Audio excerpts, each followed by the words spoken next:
Total alkalinity is a variety of alkalinity summed up together. Some of the total alkalinity is provided by bicarbonate and carbonate ions, collectively called carbonate alkalinity. Some is provided by borate alkalinity, a bit is provided by hydroxide alkalinity, and the small remainder is provided by other alkalinity. When carbon alkalinity, borate, hydroxide, and all other sorts of alkalinity are summed together, we have the total alkalinity. In normal seawater, S equal to 5, pH value at 8.2, bicarbonate contributes by far the largest portion of the total alkalinity at 89.8%. Carbonate ion is the next largest contributor with 6.7% of the total.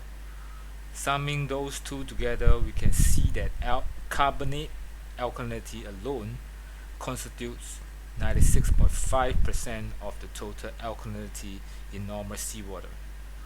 Alkalinity in seawater is mostly provided by carbonate alkalinity. The other large contributor to total alkalinity is borate at 2.9% of the total. Adding borate alkalinity and carbonate alkalinity together bring us to 99.4% of the total alkalinity contributed by just 3 species in normal seawater. Hydroxide contributes about 0.1% of the total alkalinity, while all of the remaining sources of alkalinity combined contribute the remaining 0.5% in normal seawater. Total alkalinity is the excess concentration of proton acceptors over proton donors in a water sample when that sample is titrated to the carbonic acid endpoint pH 4.5. The total alkalinity is the capacity of the bases in seawater to neutralize additional H+. In other words, the total alkalinity is the capacity to buffer against a decrease in pH. This also means total alkalinity will affect the value and stability of pH of the water column. Total alkalinity can be expressed with 3 units of measurement. So these are the 3 types of measurement. Under Henry's law, levels of CO2 in the atmosphere and CO2 in seawater will reach equilibrium, meaning that if, let's say, there are 11 molecules of CO2 in atmosphere and 5 molecules of CO2 in seawater, 3 molecules of CO2 in the atmosphere, which is here, will go into seawater, going to here. And this will result in 8 molecules in atmosphere and 8 molecules in seawater reaching equilibrium, and vice versa. When CO2 reacts with seawater, it becomes carbonic acid. Carbonic acid quickly dissociates into bicarbonate and hydrogen ion, and bicarbonate can further dissociate into carbonate and hydrogen ions, so the reaction will be as below.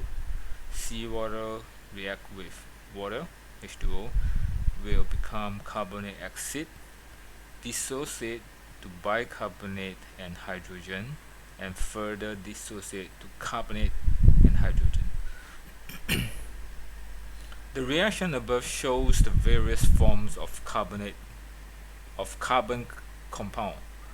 Percentages of each carbon compound will change according to the situation. The rapid conversion of CO2 into other forms prevents it from reaching equilibrium with the atmosphere, and in this way, water can hold up to 50 to 60 times as much CO2 and its derivatives as the air. Atmospheric CO2 is not the only factor that contributes CO2 into seawater. Living organisms are also discarding CO2 through photosynthesis. Decaying organisms are also releasing carbon. pH. pH is measured by the amount of hydrogen ions in the water column. More H plus will result in lower pH, and on contrary, less H plus will result in higher pH. Alkalinity acts as a buffer to help minimize pH changes in the presence of added acid or base. And carbonate alkalinity is doing most of the buffering, where it accounts for 96.5% of the total alkalinity. Although in certain cases, borate alkalinity also comes into play for buffering. Seawater is not especially well buffered against substantial pH drops. It is, however, well buffered against substantial pH rises. Meaning that if you add more H plus acid into seawater, it will drop substantially more compared to if you add OH minus base into seawater, where it increases the pH by a little. When pH reaches 4.5, that is when, if any more H plus is added into the water column, the pH will drop way faster.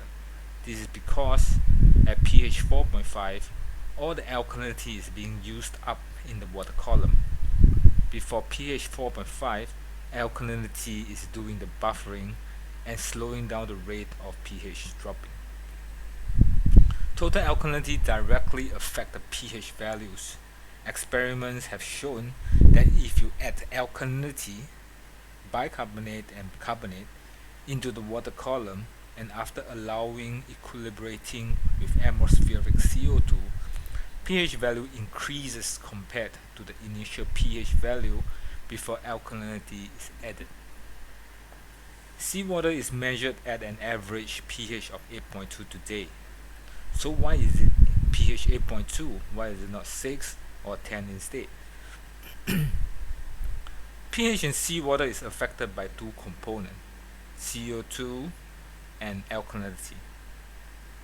CO2 from the atmosphere will react with seawater to reach equilibrium, which is Henry's law.